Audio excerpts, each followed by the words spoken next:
Capital TV देख रहे हैं आप, मैं हूं आपके साथ पूजा। ब्रेकिंग नाउ में बड़ी खबर आपको बता रहे हैं। बिहार में महागठबंधन में अब खुलकर लड़ाई सामने आ गई है। अभी तक सीटों का ऐलान नहीं हुआ है, लेकिन बताया जा रहा है कि महागठबंधन में सीटों का फॉर्मूला आज देर शाम तक सामने आ जाएगा। लेकिन कांग्रेस पार्टी और आरजेडी में कुछ तो गड़बड़ चल रहा है। तेजस्वी दिल्ली पहुंचे थे, कोई सोल्यूशन नहीं निकल पाया, लेकिन तेजस्वी से पहले लालू यादव ने कमान संभालते हुए बिना तेजस्वी की मौजूदगी के उन्होंने 4 विधायकों को अपना सिंबल भी बांट दिया। लेकिन बड़ी बात यह है कि जैसे ही तेजस्वी को इस बात की जानकारी लगी, तेजस्वी पटना पहुंचे तो तेजस्वी ने देर रात मीटिंग बुलाई। सभी विधायक देर रात के 2 बजे तक तेजस्वी के घर के बाहर इकट्ठा हुए और बताया जा रहा है कि सभी से सिंबल वापस ले लिया गया है। तो एक हाई वोल्टेज ड्रामा बिहार की राजनीति में देखने को मिल रहा है। क्या चल रहा है आपको बताएंगे। मेरे साथ जुड़े हुए हैं कैपिटल टीवी के editor in chief doctor Manish Kumar. Sir, Mahagathbandhan में लड़ाई है या लालू तेजस्वी के बीच में लड़ाई है? मुझे तो हर जगह लड़ाई ही लड़ाई नजर आ रही है। देखिए, बहुत ही शर्मनाक है। लालू यादव जो न ठीक से बोल पाते हैं, उनकी मानसिक और शारीरिक स्थिति उस तरीके की नहीं है, और तेजस्वी यादव उनके कंधे पे बंदूक रखकर एक बहुत ही घटिया राजनीति कर रहे हैं, और वो उस राजनीति को कांग्रेस पार्टी ने पकड़ लिया। और यही वजह है कि दिल्ली से उनको बेइज्जत करके वापस भेजा गया। वो 2 दिन दिल्ली में रुके रहे, राहुल गांधी से मिन्नतें करते रहे कि हमें मिलने का मौका दो, मिलने का मौका दो, सीट शेयरिंग के ऊपर सब कुछ फाइनल कर लेंगे। मुकेश सहनी को भी बताया गया कि दिल्ली आ जाओ, सारे लोग दिल्ली में बैठ करके राहुल गांधी के सामने सारी प्रॉब्लम्स को सॉल्व करके वहां से डिक्लेयर कर देंगे प्रेस कॉन्फ्रेंस करके कि ये सीट शेयरिंग का फॉर्मूला फाइनल हो गया।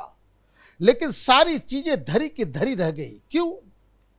हर पार्टी एक दूसरे के ऊपर एक दबाव देने की कोशिश कर रहा है।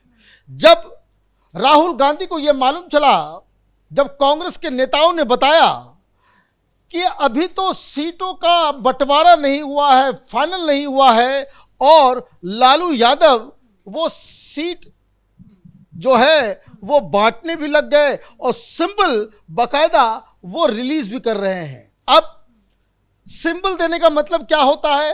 हर पॉलिटिकल पार्टी का अध्यक्ष या अधिकृत व्यक्ति उस उम्मीदवार को बकायदा एक कागज रिलीज करता है, वो सिंबल लेकर के जाता है। जब वो नॉमिनेशन फॉर्म भरता है तो वो अधिकृत चिट्ठी इलेक्शन कमीशन को दी जाती है कि हम इस पार्टी के, इस रिकॉग्नाइज्ड पार्टी के हम उम्मीदवार हैं। ये फॉर्म के साथ चला जाता है। तो सिंबल आप बांटना शुरू कर दिए, तस्वीरें भी दे दी। तेजस्वी यादव ये फैसले ले रहे थे, ये दबाव डालने के लिए कि देखो भाई, कांग्रेस पार्टी आप अगर नहीं मानोगे, मेरी शर्तों के ऊपर अगर आप हामी नहीं भरते हो, तो फिर हम तो अपना काम शुरू कर चुके हैं, अब आप अपना देख लो। अब मामला पहुंचा दिल्ली। जब राहुल गांधी को यह बात मालूम चली, राहुल गांधी ने फोन पे बातचीत हुई तेजस्वी यादव से, और तेजस्वी यादव को जम के फटकारा और ये कहा कि ये प्रेशर पॉलिटिक्स नहीं चलेगा।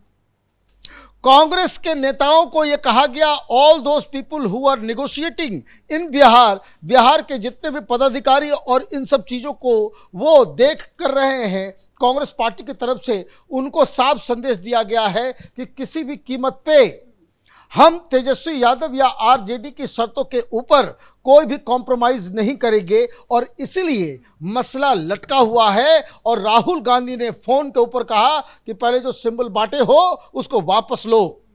मतलब तेजस्वी यादव ने लालू यादव के कंधे से बंदूक चलाने की कोशिश की और ये मामला उन पे ही उल्टा पड़ गया। राहुल गांधी ने डांट लगाई, और जब वापस ये आए तो परिवार के अंदर बवाल मच गया। झगड़ा लालू यादव और तेजस्वी यादव, लालू यादव के साथ मीसा भारती खड़ी रहती है और उसको लेकर जमकर किरकिरी है। क्योंकि जब ये सिंबल बांटा गया, ये तस्वीरें कल से पूरे दिन भर सोशल मीडिया पर जरी सभी नेता जो है वो बड़े खुश भी नजर आ रहे थे, लेकिन वापस बुलाकर सिंबल ले लेना, ऐसे में तो आरजेडी की किरकिरी भी हो रही है। आरजेडी की किरकिरी हो रही है। ये बता रहा है कि कितने नौसिखिए हैं तेजस्वी यादव।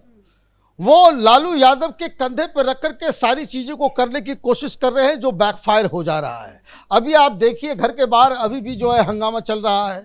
अभी भी लोग जो है वो नाराज हैं। 2 बजे तक का ड्रामा वो हुआ है। बहुत ड्रामा हुआ है। अब पता नहीं आगे क्या होगा, क्योंकि ये पता ही नहीं चल पा रहा है कि ये कांग्रेस पार्टी किन शर्तों के ऊपर। देखिए, कांग्रेस पार्टी की तरफ से साफ साफ कहा गया है कि हम 65 सीटों के नीचे, 60 या 65 सीटों के नीचे हम नहीं जाएंगे, और ये जो सीटें आएंगी वो पिछली बार की तरह जो हमें हारी हुई सीटें हैं, जहां हार निश्चित होती है, जो पिछली बार आपने दे दिया कि भाई ले जाओ इतनी सीटें, वो भी नहीं चलेगा। बाकायदा 35 सीटों की जो लिस्ट है वो कांग्रेस पार्टी ने तय कर दिया है कि ये तो हमें चाहिए ही चाहिए, जिनमें से बहुत सारी सीटें वो है जो अभी फिलहाल आरजेडी के उम्मीदवार वहां पे मौजूद हैं। तो ये इस तरीके से अगर महागठबंधन में ये बवाल चल रहा है तो ये तो आप समझिए कि क्या हो रहा है। क्या लगता है कब तक अनाउंसमेंट होगा? अब तो नॉमिनेशन की भी तारीख सामने आ गई, क्या मान लिया जाए कि आज शाम तक सीट शेयरिंग का फॉर्मूला सामने आ जाएगा? देखिए, जिस तरीके से पेच फंसा हुआ है, सिर्फ एक पेच नहीं फंसा हुआ है महागठबंधन में। महागठबंधन में दूसरी की तरफ 20 के नीचे जाने को तैयार नहीं है, 20 के नीचे जाने को तैयार नहीं है मुकेश सहनी। और दूसरी तरफ ये खबर भी चल रही है कि महागठबंधन के अंदर ही बहुत सारी जगहों पे फ्रेंडली फाइट भी होगा, मतलब गठबंधन भी होगा, और जहां पे बिल्कुल कॉम्प्रोमाइज़ नहीं होगा तो कई सारी सीटों के ऊपर ये देखा जाएगा कि महागठबंधन के दो पार्टियों के उम्मीदवार मैदान में जो है वो उतरे हुए हैं। अब मसला सिर्फ सहनी का भी नहीं है, इसके अलावा वामपंथियों ने भी बाकायदा अपना मोर्चा थाम लिया है। कोई खबर नहीं आ रही, कोई कुछ नहीं हो रहा, और ये बताया जा रहा है कि वाम मोर्चा जो है वो एक अलग तैयारी में जुटा हुआ है, क्योंकि उनको जो सीटें दी जा रही है तीनों ही पार्टियों को मिलाकर के 30, वो उनको एक्सेप्टेबल नहीं है। क्योंकि इनका ये कहना है CPI-ML का कि महागठबंधन के अंदर सबसे बेहतर स्ट्राइक रेट तो हमारा था, हम इस स्ट्राइक रेट के साथ हमें तो अब और भी विकास करना है। CPI, CPM ये लोग भी दावेदारी कर रहे हैं। तो कहने का मतलब ये है कि बड़े बड़े लोगों के बीच तो झगड़ा हो ही रहा है। बाकी के दो और JMM, उसकी कोई बातचीत नहीं हो रही है कि JMM क्या करेगा नहीं करेगा, उसको कितनी सीटें चाहिए। उसके अलावा रामविलास पासवान के जो भाई हैं पशुपति पारस, उनकी भी सीटों के ऊपर अभी तक चर्चा नहीं है। ऐसा मतलब ये लग रहा है कि कोई फॉर्मूला तैयार नहीं है। पशुपति पारस कहीं और भी जाने को तैयारी में लगे हुए। कहने का मतलब ये है कि ये जो तस्वीरें आई ये बहुत महंगा पड़ गया तेजस्वी यादव के लिए। इससे क्या इमेज जा रहा है? इमेज ये जा रहा है कि तेजस्वी यादव एक इमेच्योर पॉलिटिशियन है। तेजस्वी यादव से ये जो महागठबंधन का जो प्रेशर है, टिकट शेयरिंग का जो प्रेशर है, वो झेल नहीं पा रहे हैं। अब किसी भी वक्त कुछ और, दूसरी तरफ एक और दबाव आ रहा है। अब वो लिस्ट जारी कर दिया बड़े भाई ने, तेज प्रताप ने। तो ये सब सारी चीज़ें जो हो रही है वो अपने आप में बता रहा है कि ये आज तो नहीं सुलझेगा, ये आज सुलझने वाला नहीं है। अगले एक दिन में, मतलब ये कल तक का ही समय है, फिर परसों के बाद तो वो आखिरी समय आ जाएगा, फिर तो कौन कहाँ जाएगा। और मैं आपको एक और बड़ी खबर दे दूं कि इनके चक्कर में महागठबंधन का कोई सीट शेयरिंग और सीटों का बंटवारा नहीं हुआ है। उस चक्कर में ये जो NDA वाले भी चुपचाप बैठे हुए हैं। उनके यहाँ सारी बातचीत हो गई है, लेकिन वो बस इंतजार कर रहे हैं कि इनका विस्फोटक स्थिति पैदा हो तो कैसे उसको यूटिलाइज किया जा सकता है।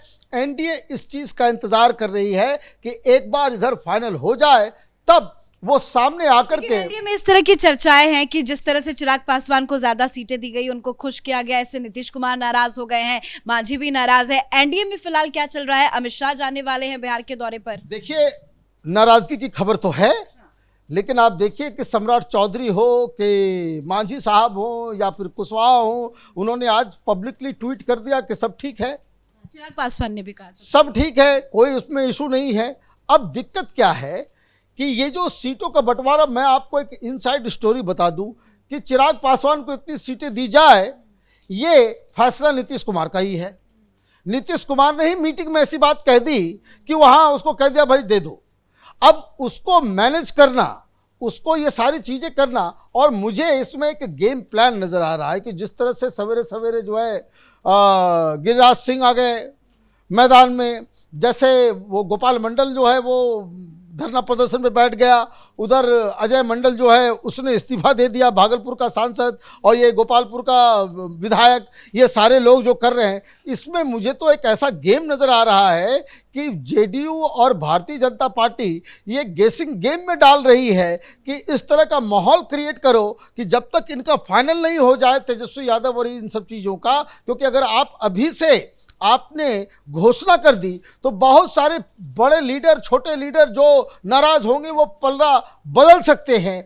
उस एक्सोडस को, ये दल बदलू लीडर्स को रोकने के लिए इस तरीके से, क्योंकि गोपाल मंडल तो नीतीश कुमार के बिल्कुल करीबी में से हैं, गिरिराज सिंह जो है वो बिना दिल्ली को बताए एक बयान नहीं देते हैं, तो ये मुझे लग रहा है कि एक रणनीति के तहत एक स्टेज प्रोटेस्ट एनडीए के अंदर किया जा रहा है। हालांकि बस 24 घंटे की बात है, कौन गठबंधन कितनी सीटों पे, किस सीटों पे कौन लड़ेगा, वो भी उसका खुलासा हो जाए। सर, जानकारी के लिए तो एनडीए में सब कुछ ठीक है, एनडीए ने पहले ही सीट बंटवारे का ऐलान कर दिया था और अब धीरे धीरे करके उम्मीदवारों के नाम भी सामने आ रहे हैं। अमित शाह बिहार के दौरे पर जा रहे हैं, आगे की क्या रणनीति होगी उस पर चर्चा होगी। सहयोगी दल भी खुश है, लेकिन बात महागठबंधन की करें तो महागठबंधन में अब तक सीटों का क्या फॉर्मूला होगा वो सामने नहीं आया है। तेजस्वी यादव दिल्ली आए, मीटिंग भी हुई, लेकिन उसके बाद भी अनाउंसमेंट नहीं हुआ। तेजस्वी ने हालांकि कहा था कि 1-2 दिनों में चीजें साफ हो जाएंगी, लेकिन अब शाम तक साफ होती है या नहीं देखना दिलचस्प होगा, क्योंकि जिस तरह से लालू यादव ने सिंबल बांटे उसके बाद तेजस्वी ने वापस कर लिए, यह भी साफ संदेश दे रहा है कि कांग्रेस पार्टी और आरजेडी में कुछ भी ठीक नहीं चल रहा है। इस बड़ी खबर में मेरे साथ फिलहाल इतना ही। कैमरा पर्सन रवि के साथ मैं पूजा, कैपिटल टीवी।